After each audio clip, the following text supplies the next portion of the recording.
ఈరోజు మనం వారణాసిలో ఉన్న ఒక అద్భుతమైన పుణ్యక్షేత్రం గురించి మాట్లాడుకోబోతున్నాం. అదే కాశీ విశ్వనాథ ఆలయం. దాని వెనుకున్న ఆధ్యాత్మిక ప్రాముఖ్యత ఏంటి, అసలు దాని కథ ఏంటి అన్నీ వివరంగా తెలుసుకుందాం.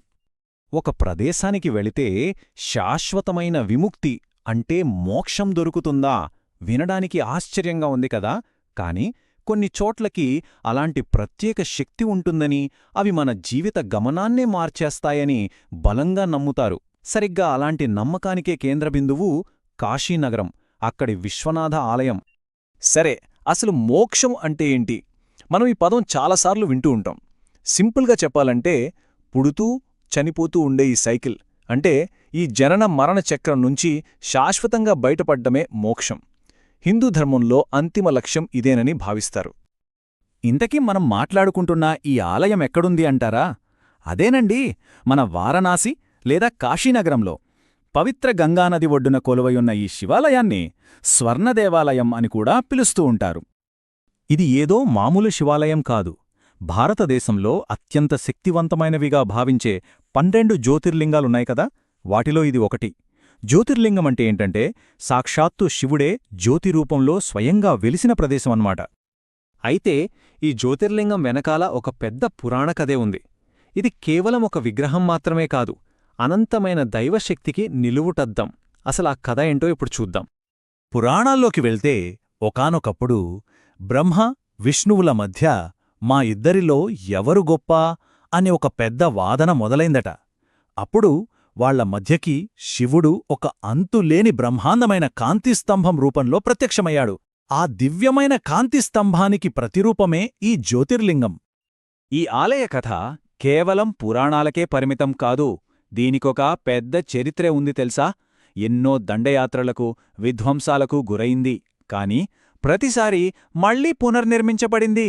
ఇది పడిలేచిన కెరటంలాంటిది, అచంచలమైన విశ్వాసానికి నిలువెత్తు నిదర్శనం. ఒకసారి దీని ప్రయాణాన్ని చూస్తే ప్రాచీన కాలంలో దీని పునాదులు పడ్డాయి. ఆ తర్వాత ఎన్నో దాడులను తట్టుకుని నిలబడింది. ఇక 1780లో రాణి అహల్యాబాయ్ హోల్కర్ దీన్ని పునరుద్ధరించారు.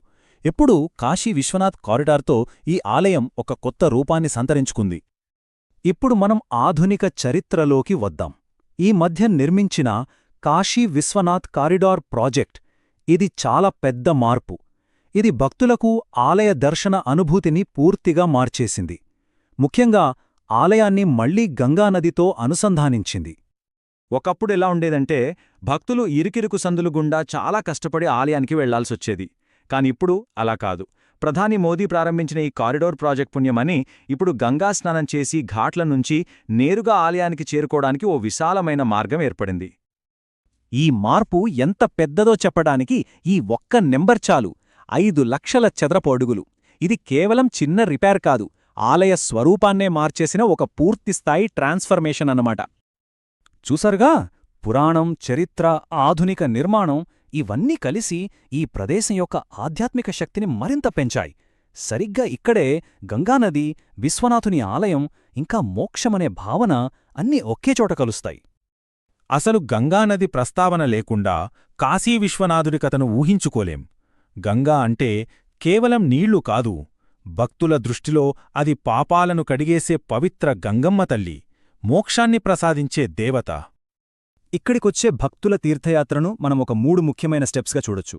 ఫస్ట్, గంగానదిలో పవిత్ర స్నానం చేయడం. దానితో వాళ్లు శారీరకంగా, మానసికంగా శుద్ధి అవుతారు. ఆ తర్వాత ఆ కొత్త కారిడార్ గుండా నడుచుకుంటూ ఆలయానికి వెళ్తారు. ఇక ఫైనల్గా గర్భగుడిలో కొలువై ఉన్న ఆ శక్తివంతమైన జ్యోతిర్లింగాన్ని దర్శించుకుంటారు. ఈ మొత్తం ప్రయాణమే మోక్షానికి దారి అని గట్టిగా నమ్ముతారు. సో అసలు విషయం ఏంటంటే, కోట్లాది మంది భక్తులు ఈ పవిత్ర నగరానికి, ఈ ఆలయానికి ఎందుకు వస్తారంటే దీని వెనుకున్న ప్రధాన నమ్మకం ఇదే.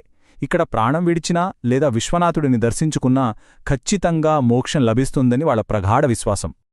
ఒక్కసారి ఆలోచించండి, ఎన్నో దాడులు, ఎన్నో మార్పులు, కాలం ఎంత మారినా ఒకే ఒక ప్రదేశం తరతరాలుగా కోట్లాది మంది నమ్మకానికి కేంద్రంగా ఎలా నిలవగలుగుతుంది? అంటే కాశీ విశ్వనాథ ఆలయం కేవలం రాళ్లతో కట్టిన కట్టడం కాదు, అది తరగని విశ్వాసానికి, నిరంతరాయంగా ప్రవహించే ఆధ్యాత్మికతకు ఒక సజీవ